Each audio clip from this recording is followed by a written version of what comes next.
Bonjour à tous, bienvenue dans une nouvelle capsule de Paléo Québec. Vincent et Guillaume pour vous servir. Le sujet de la capsule d'aujourd'hui, c'est sur le sel. On n'arrête pas de se faire abattre les oreilles par les nutritionnistes de limiter votre consommation de sel. Puis d'un autre côté, on a les émissions de cuisine qui envahissent notre télévision, nos pages de journaux, nos magazines, avec toutes sortes de sels différents. Le sel marin, le sel de Camargue, le sel rose de l'Himalaya, le sel celtique. Ça n'en finit plus. Alors pour débroussailler tout ça, on va vous jaser de sel. Guillaume, jase-nous de sel. Excellent. Premièrement, ce qu'il faut savoir, c'est que le sel, c'est un nutriment qui est essentiel. C'est comme il y a plein de vitamines et de minéraux essentiels. On n'a pas de sel, on meurt. C'est assez simple. C'est assez simple, c'est une question de temps, mais éventuellement, on va mourir si on n'a pas assez de sel.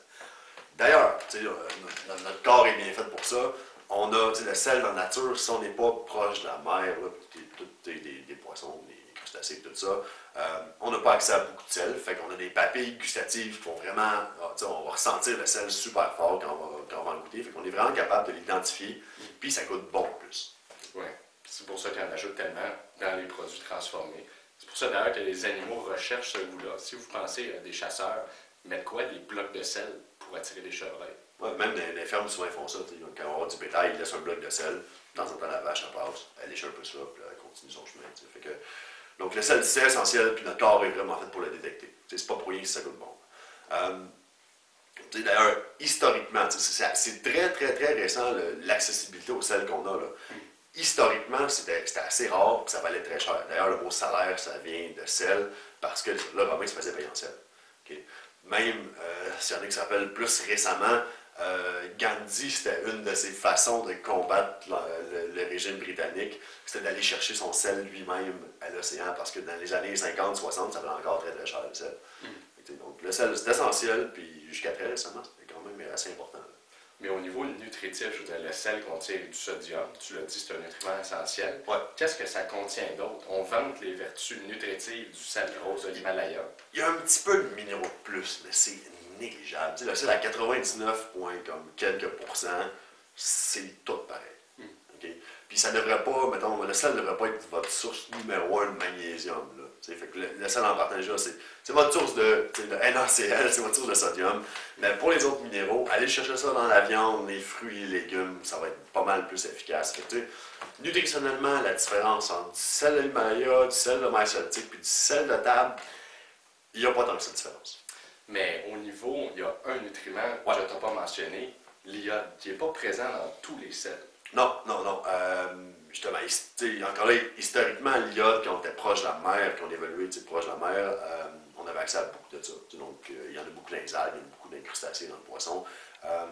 Sauf que, justement, à mesure qu'on va dans les régions plus montagneuses, à l'intérieur de terre, on n'a pas d'iode, puis ça amène plein de maladies, tout à fait nommées. Le crétinisme. Il y avait le crétinisme, justement, c'est une conséquence d'un manque d'iode. Puis, manquer d'iode, ça a aussi des conséquences très néfastes pour la thyroïde. Okay? Donc, nos fonctions thyroïdiennes vont vraiment souffrir si on n'a pas assez d'iode.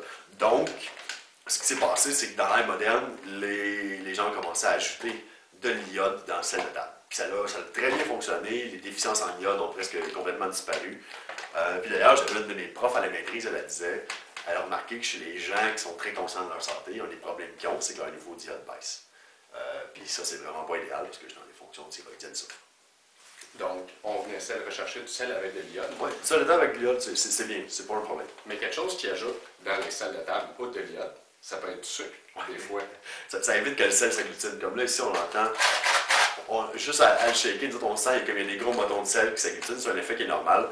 Sauf qu'il y a des gens qui n'aiment pas ça, parce qu'ils préfèrent gazer le sel. Fait qu'il y a des compagnies qui rajoutent du sucre dedans. Okay? Donc, sel de table, c'est correct, mais regardez les ingrédients, puis celles qui ajoutent du sucre ou qui mettent d'autres produits dedans, ben, faites juste pas prendre ça là, puis prenez des économies. Parfait. Mais de manière générale, les gens qui suivent un mode de vie paléo comme toi, comme moi, comme nos téléspectateurs, c'est des aliments pas transformés qu'ils mangent. Ouais. Or, dans les aliments transformés, il y a énormément de sel. Ouais. Ce qui fait qu'on pourrait se retrouver en déficit de sel.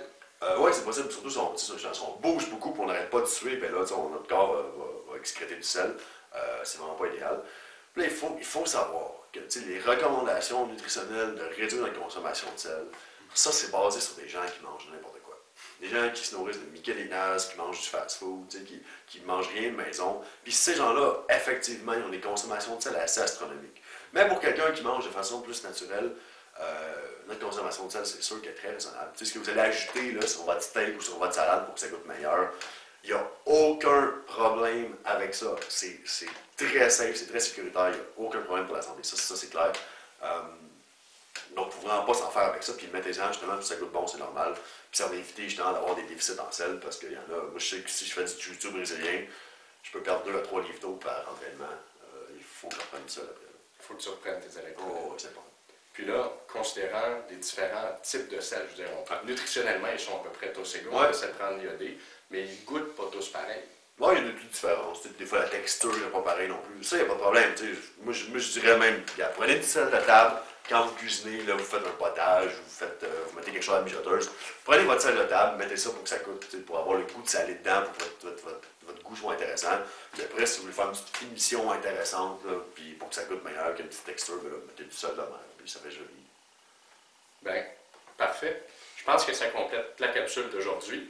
Alors, c'était Vincent et Guillaume dans une capsule de Paléo Québec. On se voit la semaine prochaine.